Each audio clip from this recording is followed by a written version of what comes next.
Alright guys, 94 cbr900rr. I've had a bunch of, well, I haven't personally had a bunch of people ask me, but I've watched a bunch of YouTube videos, and the idle on them, when it's at an idle up until about 3,000 RPMs, you get a really, really bad clatter.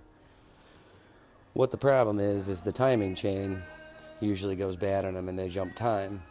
Now you could go through all the trouble of getting a manual adjust and putting it back in time, or you can just replace the timing chain and the guides. I would recommend the timing chain and the guides being replaced. You can get them both out without splitting anything on the motor. Just got to pull your carburetors, pull your valve cover, pull your cams. Carefully pull your cams. Don't break the actual caps that hold it down, and everything will drop right down through that hole right there, which is where your chain goes.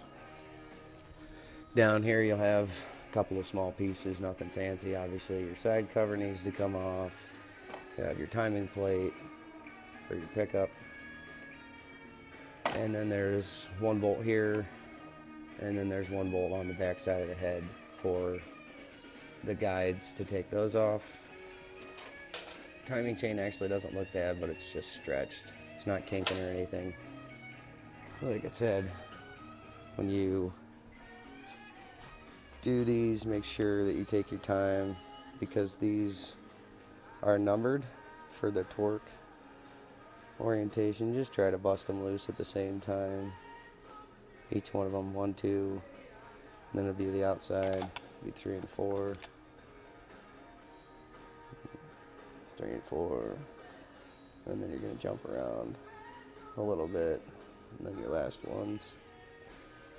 Make sure you put your timing back in. But for anybody out there with a clattery idle turned all the way up cbr900rr, it's actually not a hard fix if you know anything about the timing, how to put these things back in time. I think it's right around $300 in parts.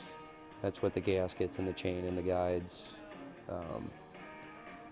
Just figured I'd post this because I've seen a lot of people on there with these bikes that are having the same issue. So I hope that helps. You can leave commentary if you want, call me a dumbass or whatever, but I'm sure some people will find this helpful.